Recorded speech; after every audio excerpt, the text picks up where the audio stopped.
l'objet de cette présentation est de présenter comment construire finalement un protocole de réhabilitation amélioré après chirurgie en gynécologie obstétrique. Alors en fait, pourquoi la récupération post-opératoire est souvent tardive? Eh bien, elle est souvent tardive parce qu'il y a des problèmes de douleur, parce qu'il y a souvent des nausées et des vomissements, parce qu'il y a parfois des problèmes de reprise du transit, parce qu'il y a parfois des problèmes de rétention d'urine, de difficultés urinaires, et puis finalement parce que le patient est à l'hôpital. Quand on est à l'hôpital, on est plus malade que lorsqu'on n'est pas à l'hôpital. Alors quels sont les principes généraux de la réhabilitation améliorée après chirurgie? Ce sont les principes suivants. Tout d'abord, diminuer le stress opératoire par des techniques anesthésiques spécifiques et puis des techniques chirurgicales mini-invasives, en évitant de poser des drains ou des sondes gastriques. Diminuer la douleur en anticipant les traitements post-opératoires. Prévenir les nausées, sans interrompre au maximum les fonctions digestives avec une alimentation jusqu'à 6 heures avant l'intervention. Réduire le risque de rétention et d'infection urinaire en ôtant rapidement la sonde urinaire. Et enfin, bien sûr, reprendre une vie normale. Lorsqu'on se mobilise plus rapidement, on est moins malade. Alors, si on a envie de mettre en place des protocoles qui permettent d'améliorer la récupération après une intervention chirurgicale, eh bien, pour rédiger ces protocoles, il y a plusieurs éléments qui sont essentiels. Le premier élément est que ces protocoles doivent être déclinés aux 3 étapes de la prise en charge, c'est-à-dire l'étape préopératoire, l'étape péropératoire et l'étape post-opératoire.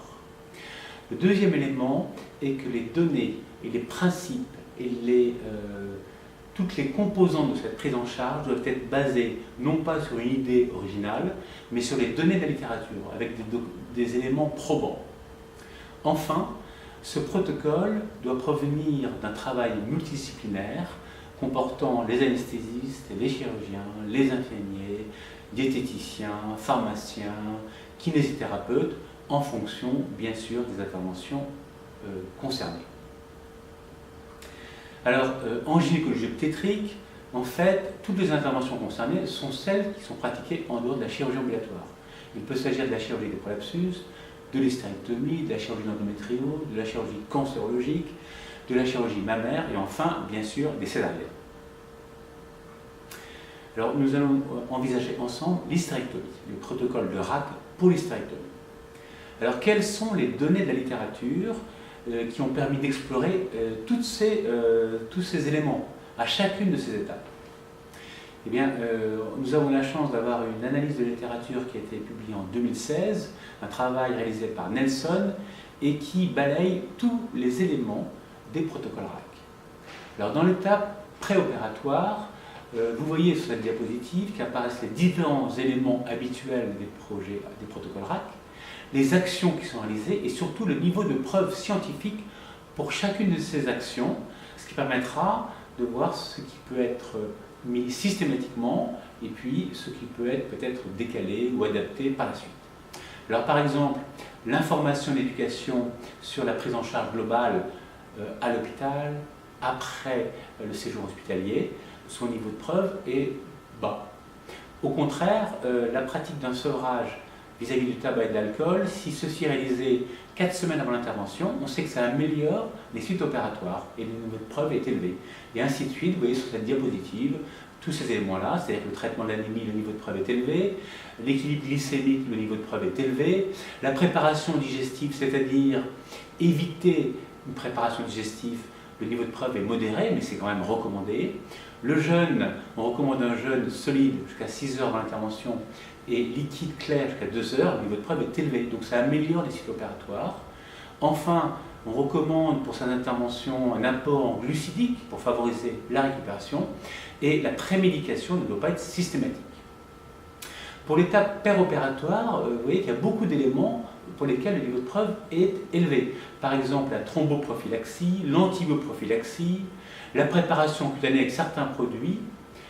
Les protocoles anesthésiques, eh bien, il faut des produits d'action courte afin qu'il y ait une récupération beaucoup plus rapide.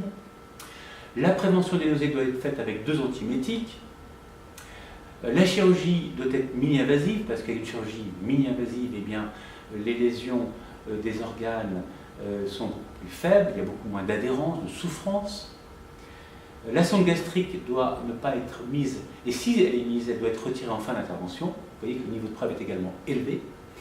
Enfin, l'équilibre de la thermorégulation, il faut vérifier que la patiente n'est pas en hypothermie, il faut la réchauffer, il faut avoir des systèmes de surveillance. Et là, on sait que c'est un paramètre qui permet de vérifier que les suites opératoires vont être meilleures. Et on sait que s'il y a une hypothermie, il y a le risque par exemple d'infection qui est beaucoup plus important en post-opératoire. Enfin, le volume de perfusion pendant l'intervention, il faut réduire au maximum les apports liquidiens. Et on sait que c'est un facteur également de récupération plus précoce. En post-opératoire, différents paramètres apparaissent avec des données probantes, par exemple la thromboprophylaxie, par exemple les perfusions qui doivent être arrêtées très rapidement, au maximum au bout de 24 heures. L'alimentation doit être démarrée très rapidement et les boissons également très rapidement, les quelques heures qui suivent l'intervention chirurgicale. On peut même, pour prévenir l'iléus post-opératoire, recommander d'utiliser des chewing-gums, même si le niveau de preuve est modéré. On recommande une analgésie multimodale, c'est-à-dire en associant les AINS et le paracétamol. Enfin, on ne doit pas, si possible, utiliser de drains chirurgicaux, retirer rapidement un drain vésical et mobiliser très rapidement la patiente. Avec tous ces éléments-là, eh bien, la patiente va récupérer beaucoup plus rapidement parce que sa récupération va être améliorée.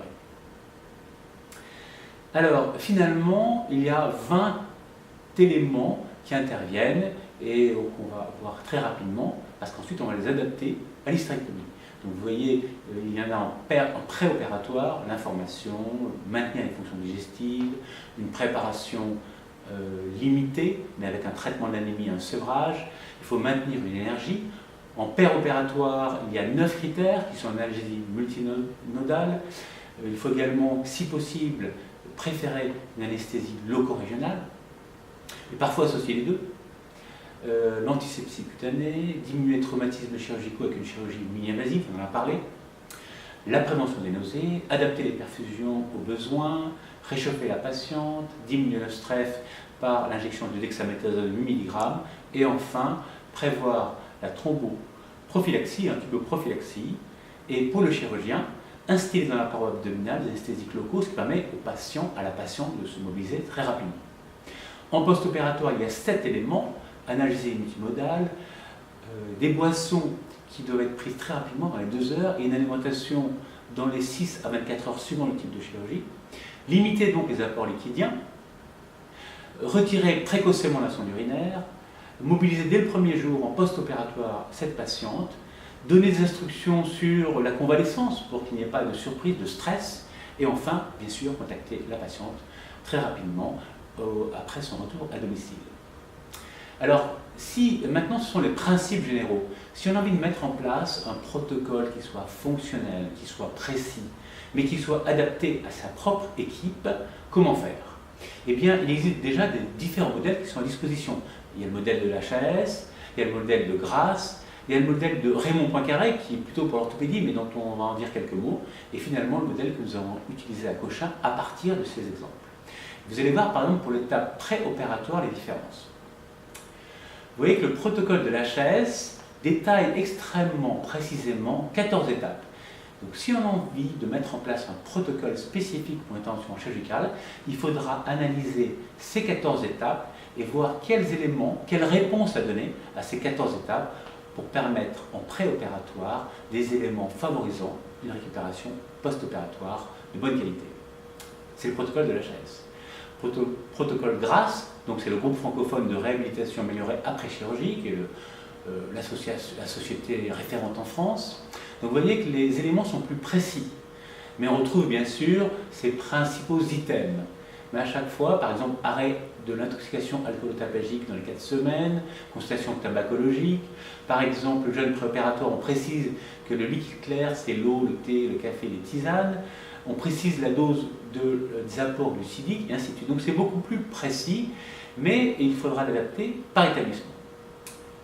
Alors, le protocole établi par Raymond Poincaré est très intéressant parce que vous voyez que sur une page apparaissent de manière très synthétique qui fait quoi et quand. par exemple, en 20 points. Par exemple, là, évidemment, il ne s'agit pas d'hystérectomie, parce qu'il n'y a pas d'hystérectomie qui sont réalisées à l'hôpital Raymond Poincaré de Garches, mais des prothèses totales de hanche et des prothèses totales de genoux. Donc vous voyez, par exemple, la première ligne, l'information doit être orale et écrite, premier point. Qui la pratique, c'est le chirurgien.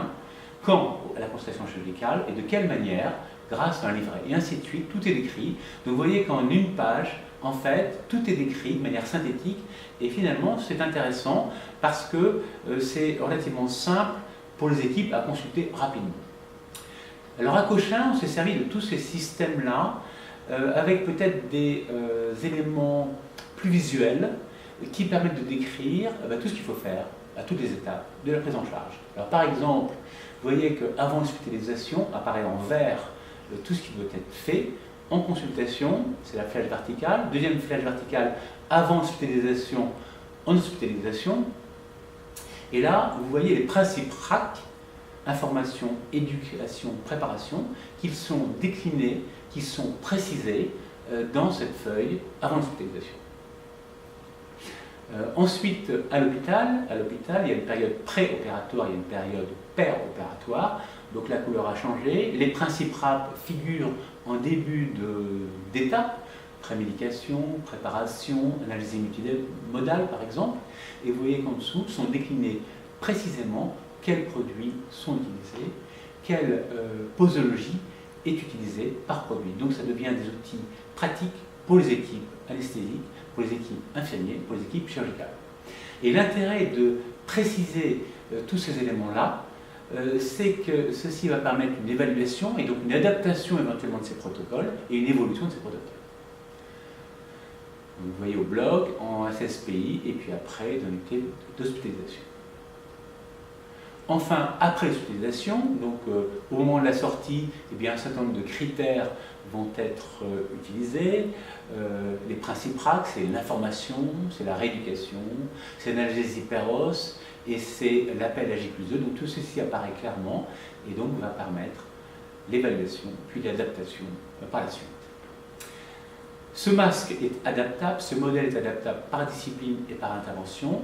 Il a comme avantage peut-être un caractère visuel, pédagogique intéressant. En conclusion, l'objet des protocoles RAC sont d'accélérer et surtout d'améliorer la récupération après un acte chirurgical. Les trois principes fondamentaux sont diminuer le traumatisme opératoire, prévenir les effets secondaires et favoriser la reprise d'activités antérieures, physiologiques et physiques. Il y a une seule modalité pour progresser, c'est rédiger ensemble des protocoles par intervention, par une équipe pluridisciplinaire, multidisciplinaire. Et je crois qu'il y a un intérêt au sein d'une équipe, au sein d'une discipline, mettre en œuvre un modèle, un masque, qui permette qu'il soit décliné ensuite par acte chirurgical. Bon travail à vous tous.